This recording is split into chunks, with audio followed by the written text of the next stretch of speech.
this. Awesome. I'm hoping that everyone can hear us.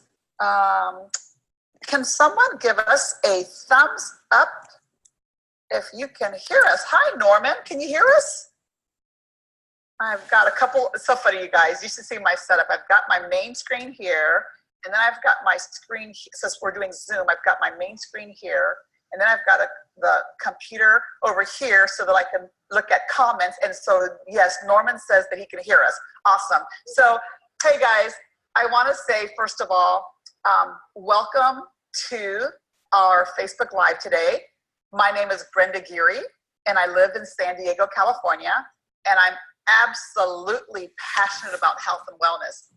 I have a crazy health and wellness story, and because of my health struggles and because of my own personal journey overcoming cancer and fibromyalgia and chronic fatigue syndrome and a number of other issues, when I regained my health, I found my passion in helping people to never have my story by really focusing on prevention. And so you guys know me as the biohacker, you guys know me as your wellness warrior, and today I'm super, super excited to bring on Jill to talk about brain health. And I want you guys to really, Jill has got this amazing, amazing background.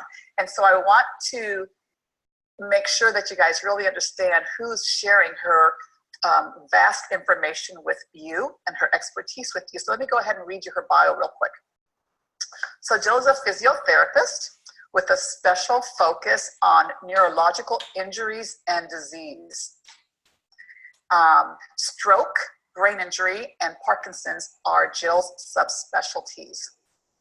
Jill absolutely loves helping people feel their best selves, whether that means getting out of bed with no aches and pains, competing in a marathon, returning to work after a stroke, or managing their day-to-day with Parkinson's. She's become passionate about how interconnected the brain, body, gut, skin, immune system, and even aging are and how they affect each other. I'm with you there. She loves teaching people how to optimize their health using simple tools, breaking down the complicated and creating simple systems. Jill lived in Southern California for about 15 years, met the love of her life, Jay, and then you guys recently moved to Toronto to be closer to family. So welcome, Jill, to our broadcast today. I'm so excited to have you. Brenda, thank you so much. I was so excited when you reached out because I watched your lives and I watched your journey, and you have an incredible story and an incredible passion, and you're such a wonderful passionate leader. And so I really appreciate you bringing me on to talk about it. I feel like we can just geek out and share our knowledge and our passion for this. Yes, it was so funny. So you guys, right before we went live, and I'm looking down because I want to make sure I acknowledge folks as they're jumping on. But right before we went live, we were on the phone talking, and we were just totally geeking out and just totally vibing about what we're going to share with you guys today. So I just want to acknowledge a few people. Norman, thanks for joining us. Cindy and Anne Marie and Marcella. Marvin, thanks for joining as well. So you guys, as you're hopping on, I just want to say welcome, welcome. If you're watching this broadcast live, please, share your name and let us know where you're watching from. You can even indicate live. If you're watching the replay, we want to see how far we're reaching people. Comment your name and replay, and let us know again where you're catching this broadcast from. So with that said, Jill, thanks for joining me. And so your background in physiotherapy, let's start there. When did you become interested in physiotherapy? How did you, how did this become your area of expertise? So I will give you the Cliff Notes version, but I originally I went to school to become a lab technologist, and I was working in hospital lab and microbiology. So I am a science nerd to the core, but I couldn't handle not being around people. So I went back to school and I really wanted to combine my biology love and science love with working with people, and physiotherapy was the perfect match. And when I was in physiotherapy school, I did a neuro rotation, and I immediately fell in love with the diversity of the diagnosis, how every single person is different in their journey, even if their diagnosis is the same. No two strokes look the same, no two concussions look the same, no two spinal cord injuries, anything like that, neurological, nothing, no two people are the same. And I loved that it also brought some creativity into what I was doing. So I had a whole mix of science, creativity, people, and this seemed to be the perfect sport. Awesome, awesome. Tell us all about the area of physiotherapy, a little bit more detail about how you're feeling that you're making the most impact, that you're able to make the most impact in people's lives. So in the neurological realm, like working with stroke and brain injury and Parkinson's in particular, so that's come in the last 8 to 10 years for me, is that whole Parkinson specialty. I found actually working one-on-one, which is what I've done for 20 years, has I realized I was kind of slowing myself down in my passion for sharing it. So I kind of moved into the whole biohacking education, prevention, teaching, and side of it. And I feel like I can reach more people that way than just doing that one-on-one patient treatment where I'm very, very limited. In my practice, I have my own practice for out in Southern California in Santa Monica, and I would maybe see 5, 6, 7 people a day. That was it. And now I feel like I'm reaching so many more people doing the whole education and prevention. Because here's the thing is chronic disease, things like Parkinson's, stroke, multiple types of chronic disease, heart disease, diabetes, all of those are actually all preventable. There are so many factors. You think that our genetics is our genetics, but what we know now is that's not the case. And there are so many factors that play into developing those diseases, and so many things that we can do, that we can modify, so many behaviors, so many things that we can change, and what we do day to day to actually huge influence on preventing ever getting those. So let's dig into that a little bit. So when people, because this is an important topic for me, because I've had so many conversations lately. I'll be 55 this year, and I've got friends who have parents who are older, and they're starting to talk to me about the parents having dementia or early Alzheimer's and those types of things. And so here we are, 55, Randy's 60, he'll be 61. So talk to us about what are the factors that are driving the increase in the diagnosis of Alzheimer's, dementia, these neurological issues. So talk to us about what's driving these, and then what are some specific steps that we have in our control. Because I often talk about, we were talking about this earlier, that we often talk to people who think they're victims, that they're just, we're getting older, so we're just meant to be forgetful. We're supposed to hurt. We're supposed to have these breakdowns, and you and I, we don't believe that at all. So let's talk about what's causing this, and then what are some specific steps that people can take to really protect their brains and to really protect their brain health. This is such an amazing question. I love that we get to talk about this, because when we talk about first of all, nothing is normal. I'm 50, I'll be 51 this year. Nothing is normal about waking up achy every day. If somebody's telling you that's normal for your age, waking up achy every day, you have brain fog, that's normal for your age. That's not true. You have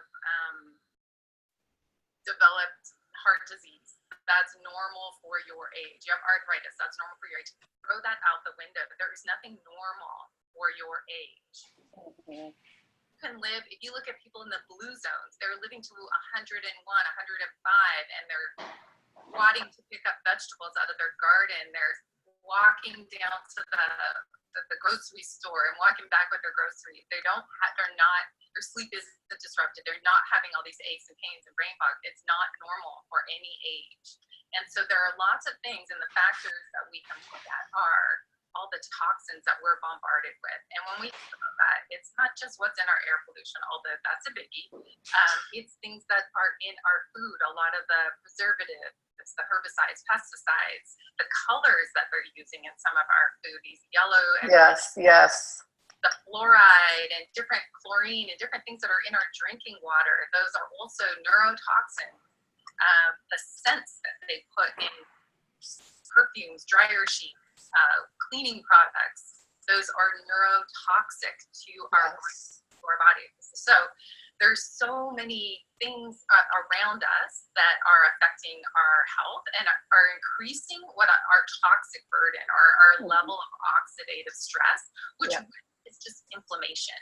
And it's like inflammation, like, oh, my finger's so swollen, it's inflamed. It's inflammation on a chronic low level, but throughout our whole body. So that low level chronic inflammation, it's in our heart, it's in our liver, it's in our kidneys, it's in our blood vessels, it's in our brain, and it's affecting our health across the board, creating chronic disease. Because chronic disease, all those things we talked about, Parkinson's, diabetes, Alzheimer's, heart disease, those aren't things that we just develop in an instant. That we're not just instantly, oh, one day I didn't have diabetes, the next day I did. You developed that over a long period of time, and it's usually that chronic inflammation or chronic oxidative stress that your body's been under, fighting all of these things, even our stress level, even the amount that we're sleeping at night, all of these things play into how our body manages and creates, unfortunately, that inflammation to fight this off. And so so the good thing is all of those factors are modifiable. Exactly. Yes. We have control. Yes. Yeah. So, I can just keep on going and talk. So you mentioned a lot of the factors that contribute to that toxic load, to the declining, to that oxidative stress. And again, you guys, we'll always try to, we're a little bit techie, a little bit geeky, but we're also translate it so that you guys really understand. But these are terms, you guys, that you should be interested in learning about. Oxidative stress is literally at the root cause of why you are aging, why we're all aging, and why we all have why we're all susceptible to age-related diseases. And so we want to talk about, how do you lower that oxidative stress? How do you lower that toxic load? How do you lower that inflammation? So there's all these environmental factors. And so how do they impact the brain, Jill? And then what can the folks that are listening, what can they do so that they can, be empowered to mitigate the things we're talking about, like Alzheimer's, dementia, Parkinson's? Yes, because it's not all doom and gloom. Right, exactly. So the biggest influence we have on our bodies and on our health is what we put in our mouth. So the number one thing that we can do is change our diet and add supplements for what we're missing. So those are the two biggest things that we can do. Also, how we're managing stress, how we are moving, if we're exercising enough. Just walking daily, 10,000 steps or more, you are decreasing your risk of some chronic diseases. So it doesn't have to be a HIIT workout. You don't have to run a marathon. You just need to move your body. How you're managing stress. So have you implemented any strategies like, I love meditation, but it doesn't have to be meditation. It can be prayer, it can be whatever, works for you, but some way of managing that stress. So there are a lot of strategies that we can use. The number one thing that we can do is change what we're putting into our body and cutting out processed foods. Sugar is the biggest toxic thing that we put in our body. It is literally like poison for our brain and for our body. And so that's probably the number one, is cut out sugar, or cut back sugar, cut all your processed foods out, so you're not getting all the preservatives and extra you read a label on something and you can't pronounce half the things on it, and there's more than 5 to 10 ingredients, and there's probably some preservatives and things you shouldn't be putting in your body. So all of those things are really important for brain health. Again, getting enough sleep, that's a really big one, and that there's been a lot of new publications out and research out lately on how sleep affects our brain health and how detrimental not getting enough sleep is. So I would, those are our biggest, but all of those things bring down our inflammation or our chronic or our oxidative stress. And just to the point of that, it's an underlying factor in aging. Like we think about aging on our skin is like our wrinkles on our skin. That's aging, that's oxidative stress, that's chronic inflammation. That's happening everywhere in our body. You're getting wrinkles in your liver, you're getting wrinkles in your kidney. Right. But you're getting that oxidative stress or that chronic inflammation happening everywhere in your body. And so anything that we can do to reduce that, it will help to fight the aging process, will help to that getting those chronic diseases. Yeah.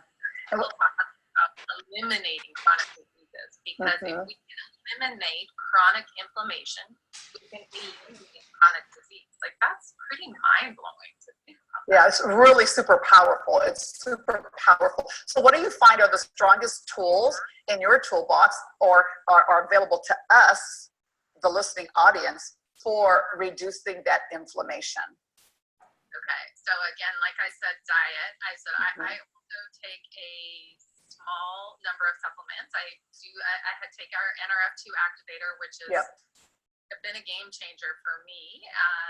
And for me, for the past 3 years, because as we age, we make less and less glutathione, SOD, which are all things that help we make in our bodies, but they help to decrease our inflammation or oxidative stress. So taking that NRF2 activator helps our bodies to do what it's supposed to do, and slows down the aging process. And I really feel the difference. I've been taking it for 3 years now, and I feel better now at 50, almost 51, than I will say that I felt at 46, 47. So and I always think it's important. So, just to that point real quick, I always think it's important for people to understand that if they're healthy and they start NRF2 activation, that they may not necessarily feel, if they don't really have some significant inflammation or some significant health issue going on, that it's really working at the cellular level. And so they may not actually feel anything profound initially because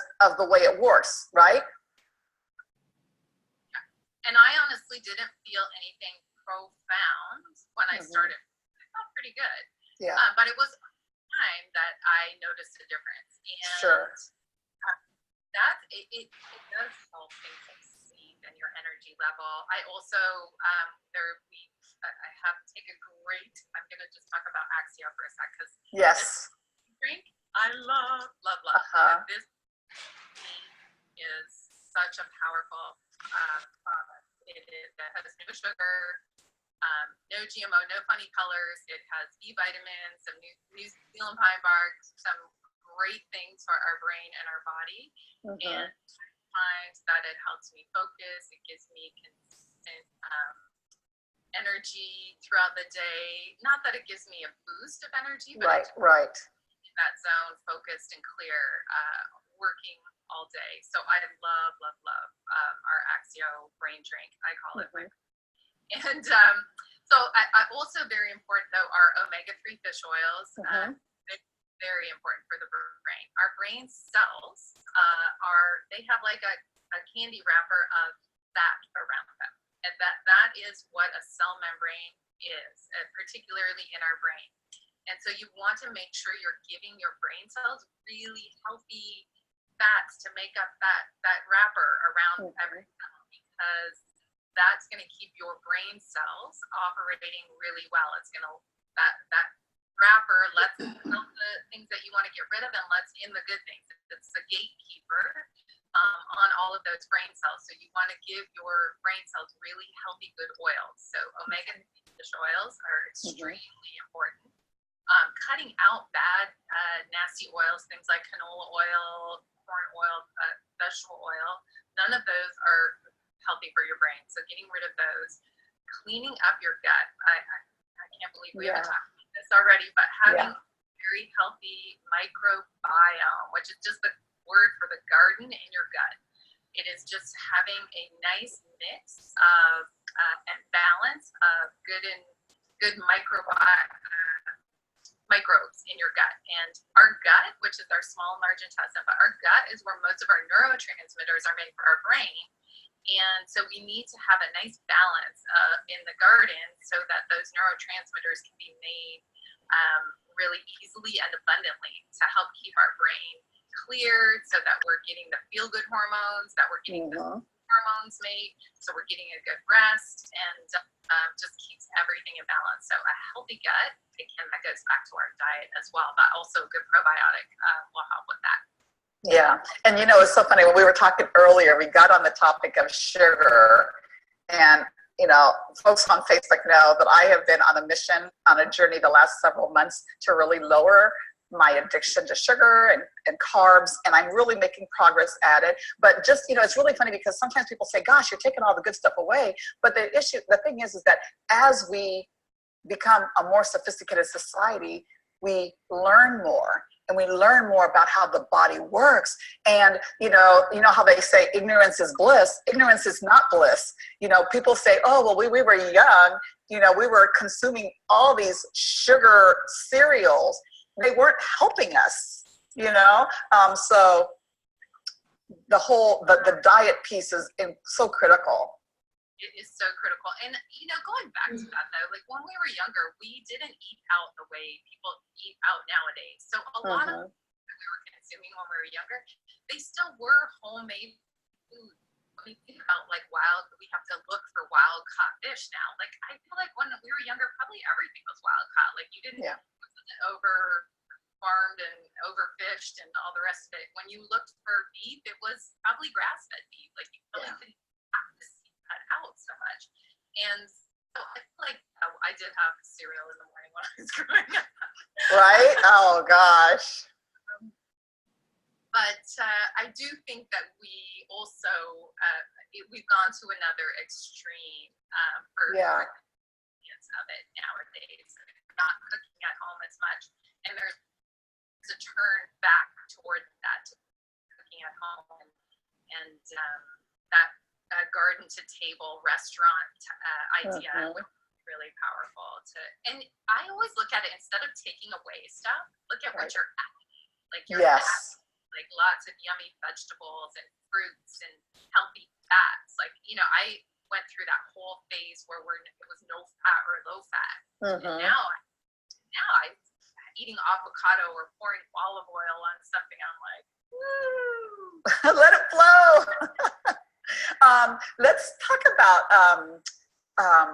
it's really funny, and I know I don't have the numbers specifically right, because as I was listening to the anti-cancer revolution this weekend, one of the gentlemen talked about the fact that in the past we maybe ate 5 pounds of sugar per year per person in the US, and that statistic is now like 170 pounds of sugar per person, and so that's huge. And so maybe, to your point, maybe that's why we're seeing the things that we're seeing, is that in the past we didn't really talk about sugar being so bad because people were consuming maybe like 5 pounds per year, but now that number has jumped to like 179 pounds of sugar per year. It's in everything. Go ahead, I'm sorry. Well, it is in everything. And people drink soda and pop a lot more. And when you read labels, when you start reading labels, it's the taste sauces, and all things that they probably never used to be in. But when they took fat out of food and made everything fat-free, to give the food taste, they put sugar in. So now we're used to having something sweeter. So we look, our taste buds have actually changed over time and are used to that sweetness. So. Yeah. And then I think the other thing is, and we haven't talked about this yet, but I have learned so much in the last couple of years about mitochondrial health. And I know that the mitochondria are also, healthy mitochondria are also super, super critical to our brain health and neurological issues. There, like mitochondrial dysfunction is a huge piece of Alzheimer's and all those types of issues. Yeah, it's a huge piece of all neurodegenerative diseases. They're also looking at it in relation to cancer now. So mitochondria make our energy, and we make energy and use it, make it, use it, make it, use it. And every single cell in our body has mitochondria, has multiple mitochondria. But the most densely populated cells for mitochondria are our brain cells, our heart cells, and our eyes. And also in women, their ovaries. But brain, number one, the brain cells, every brain cell has like tens of thousands of mitochondria per cell. They're making tons of energy and we're using it. And if you think about it, our brain does everything, right? Like our brain tells us to move, our brain keeps us breathing, it keeps our heart beating, it keeps us digesting food. It's doing everything all the time. And we're not necessarily thinking about all those things all the time. Mm-hmm. Our body's doing it. So our brain needs lots of energy. And so we're not getting, when we have unhealthy mitochondria and we're not getting enough energy, our brain still has to keep our heart pumping and our food digesting. So it's stealing energy from our thinking.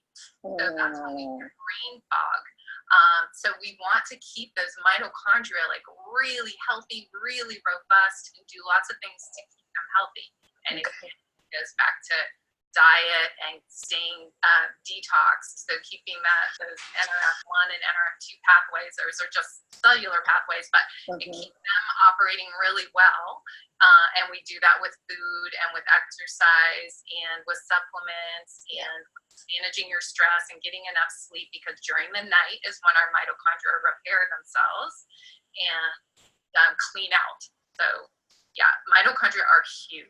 And having healthy ones are super, super important, particularly for brain health. Yeah, one of the things that I learned, and I didn't know this, you guys, and that's why you guys, I hope that you enjoy coming on and listening to these lives, because all I'm doing is sharing what I'm learning with you, because my goal is I never want to be at a place where I was, 20 hours a day in bed on 24 prescription medications, in chronic pain, suffering from so many things. I don't ever want to be there again. And so my passion and purpose in sharing all of this with you guys is I want you guys to not ever have my story. And as I learn, I want to pass that along to you. And one of the things that I never knew about, Jill, was, Dr. Speta talked about that our mitochondria replicate. And so if a person is sick, and if they have damaged mitochondria, what's replicating is damaged mitochondria. And I never had thought about that before. So then when you're thinking about a sick person who's trying to get better, if they're not addressing their damaged mitochondria, they're never going to get better. And that to me was like, whoa, mind blowing. And so now we have a way that we can help people to, increase their body's production of mitochondria and help to repair the mitochondria. While it takes time, over time, they'll have better mitochondria. Can you talk about that? Because that was so new for me. Absolutely. I'm so glad you brought this up. This is so cool. So basically, when your mitochondria are damaged, they still replicate unless your body gets rid of them. And so it's like, I always liken it to making a photocopy. When you make a photocopy from the original, the copy is still very clear. But if you make a copy of the copy, or a copy of the copy of the copy, it gets fuzzier and fuzzier and fuzzier. It's the same thing with our mitochondria. If we're replicating damaged mitochondria, we're getting like poor mitochondria.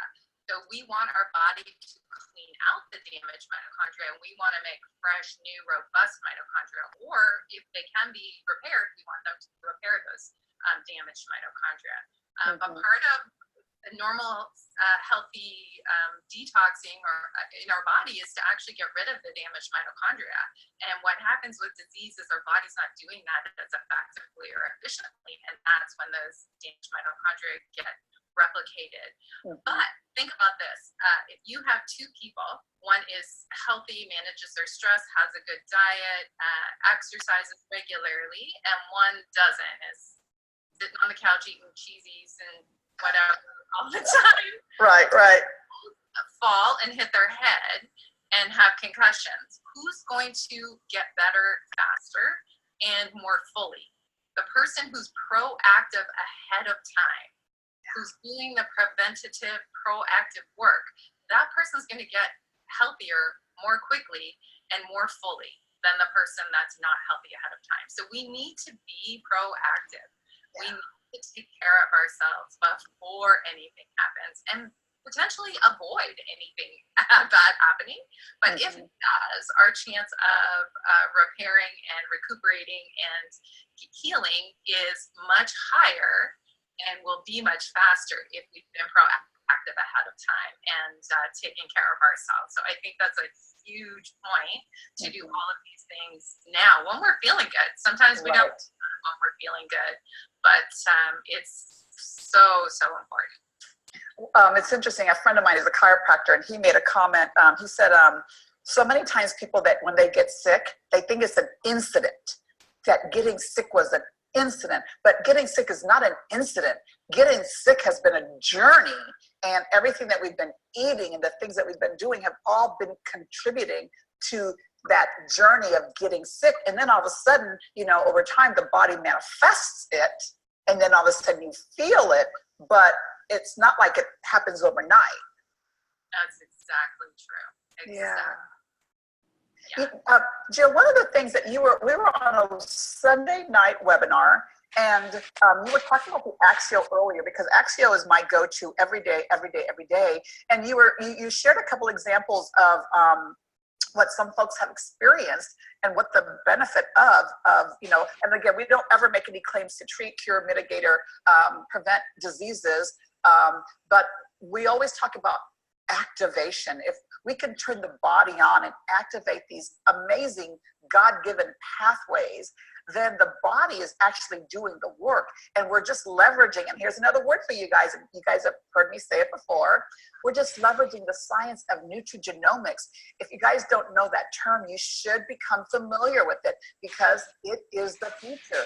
Nutrigenomics, nutra meaning nutrition, genomics is the genome. So using plant-based nutrition, specific compounds to impact our genome. And so when we talk about activation, we're using these plant-based compounds to activate our body. So, can you share a couple stories with the folks that are listening about why you're so excited about Axio and what you've seen from a clinical practice? I love Axio. Just in myself, I've seen the difference. But maybe we can share a couple of the pictures, because in my webinar, I shared pictures. One was before and after spelling tests, and this was a little 9-year-old boy who had severe anxiety and ADHD. And it was before he was using Axio, taking it every day, and after 2 weeks of taking just one of the sticks, the packs a day. And in the first picture, his writing was very messy. It was very disorganized. There was nothing neat about it. It was, one word was over here, one word was over here. There were lots of spelling mistakes. And honestly, when I look at that from a brain perspective, I just think about what's happening in a kid's brain. It's not flowing well. The thoughts aren't connecting well.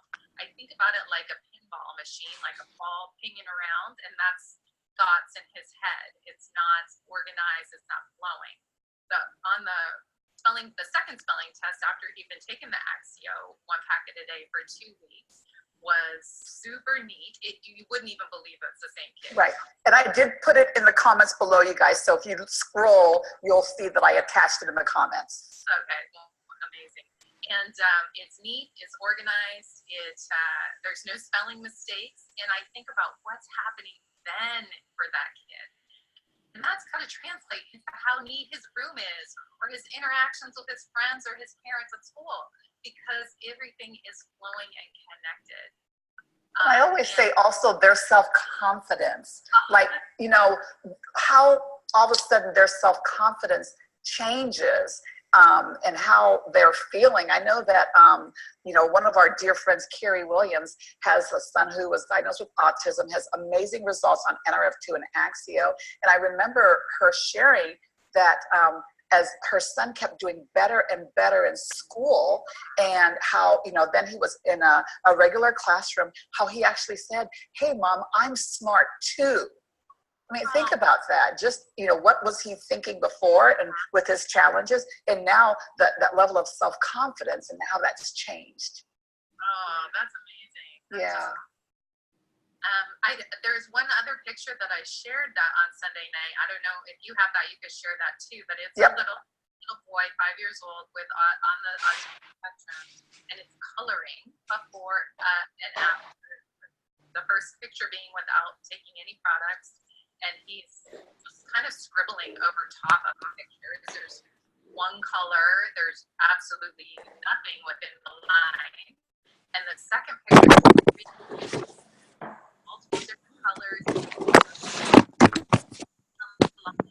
I mean, it's a night and day difference. Again, it looks like 2 years of schooling took place in that 3 weeks of just how the brain is acting and letting their own personality come out, their own expression come out. Like, I love that one because he did use so many colors in the second picture. Yeah. Letting him express himself. No, go ahead. I'm looking down because I am attaching both pictures as well, so that the folks that are listening in can scroll later and see the before and then see the after too, because it is so profound. And you know how they say a picture tells 1,000 words, and that's what we want you guys to get out of this. We're adding value by what we're sharing, but we'd also love to show you what it actually looks like as well. Yeah. That's exactly that is a great example as well. Of what's happening inside his brain and how it's affecting not just his coloring, but also his personality, his ability to communicate, everything. It's cool. Powerful. So I don't want to run us too long. So we've been talking about, let's do a recap. So we've been talking about how environmental factors are really driving, the issues that are going on with people's brains and neurological diseases. And then we were talking about how we can actually take control of so many factors. So let's recap for our audience, and then anything else that you want to share before we hop off. Any other thoughts that you'd like to share? I think I love the idea of recapping the modifiable factors, the things that are in our control. So what we put into our bodies, don't look at it as what you're taking away. Look at it as all the things you're adding. You're adding all these delicious, healthy fats, all these beautiful raspberries and blueberries and cherries and amazing fruits and vegetables and healthy proteins. When you have a piece of grass-fed beef compared to, the farmed whatever that you're getting at the grocery store, you can taste the difference. So what we're putting into our bodies as far as our food is the number one biggest impact. Looking at our omega fish oils, adding a good probiotic, our NRF2 activator, NRF1 activator from a supplement perspective. Think about magnesium. That's one we haven't talked about, but that's a very important mineral. And of course, I love my Axia, my brain juice. My brain juice, my brain food. I call it brain food because it's like really it's feeding my brain. Totally agree. How we're moving, how much we're exercising. You do not need to do something very intense. You just need to be moving. There are studies just on walking out there and just that importance of moving. How we're managing our stress. Find something that works for you. Sometimes it's actually walking. That's kind of a moving meditation. I find that if I'm walking by myself and I don't put any earbuds in or music or podcasts, I just will sometimes go for a walk without anything, and I feel like it is a moving meditation for me. And sleep. Oh, sleep is a huge one too. Make sure you're getting your 7.5 hours, and that it's good quality sleep, because that at nighttime is when your mitochondria repair. It's when your body does some of that deep detoxing and deep repair work that you need for the next day, particularly your brain. So it has a big impact on your brain health and your alertness. And what else do we talk about?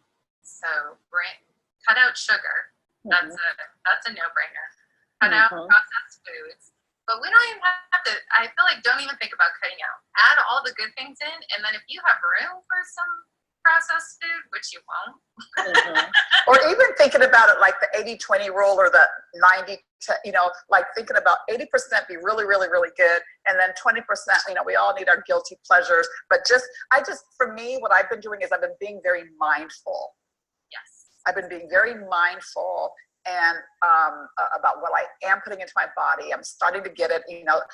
I am stubborn sometimes, and so this has been a journey for me. And so the whole sugar and the whole eating piece is something that I've struggled with, quite honestly. And so, but now I'm really, really starting to get it.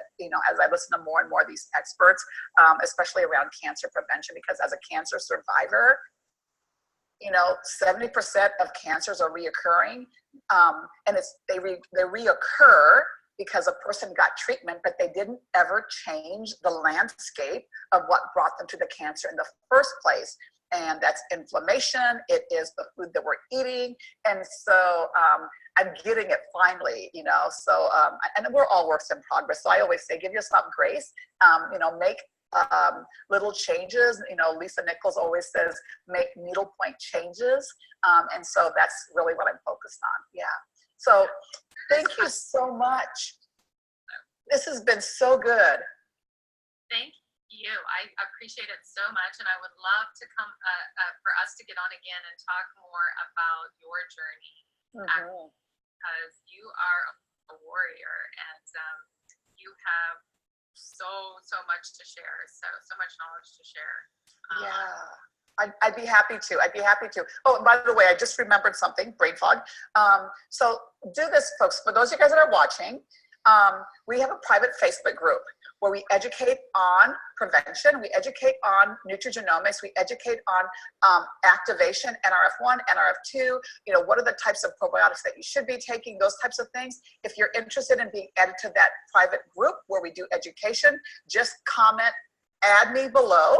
And then also, you guys, here's a really neat article, and I'm sure it's backwards here, but I'm sure that you're familiar with this article. This was an article that was released by Gladstone Institute. Remember this one? It was released in December 2016. And so what's interesting is sometimes you see this, we talk about this information, then we keep finding studies that will validate what we're talking about, right?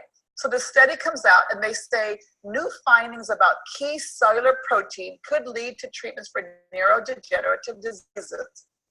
And these doctors are talking about how they just learned, you guys. So those of you guys that are listening, and those of you guys that follow me and Jill, we've been talking about NRF2 and NRF1 for a while. But it's interesting that here in 2016, when we think that doctors are the ones that's supposed to know, and what we teach is that they don't always know, because science takes time to, go from up here to down here. But they're saying that new details learned about a key cellular protein could lead to treatments for neurodegenerative diseases such as Parkinson's, Huntington's, Alzheimer's, and ALS. It goes on to say that activating this protein protects cells against the disease, Parkinson's, better than anything else we've found. You guys, that's profound. And then on the backside, they're saying that they're very enthusiastic about the strategy for treating neurodegenerative diseases. And so here's the deal. In this article, they're waiting for a solution. They're waiting for a pharmaceutical solution to be brought to market to help people. People need a solution now. And we have a solution now in an all-natural NRF2 activator. And that's why I get excited, you guys, to share. Because if you guys want a copy of this article, okay, if you want to see it for yourself, you want a copy, comment in the comment below article, and I'll be sure to get it into your hands.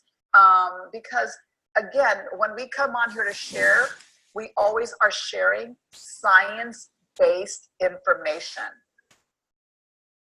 Had you seen that article before, Jill? I'm not sure if I have or not. I feel like I've read so many things. Right? I'm gonna Yeah. be I'm gonna get into your hands because it's so juicy, and it just, you know, it just goes on to validate what we have.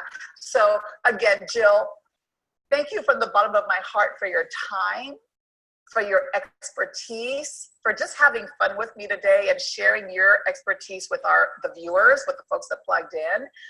Let's definitely jump on together again, and I'll share my story. I'd love to also maybe in an episode talk about concussion and stroke and talk more specifically about that, because that's a big topic. But thanks everyone again for jumping on and for being a part of our journey this afternoon, and we wish you a really wonderful rest of your day. Take care. Thank you, Brenda. Take care. Bye-bye.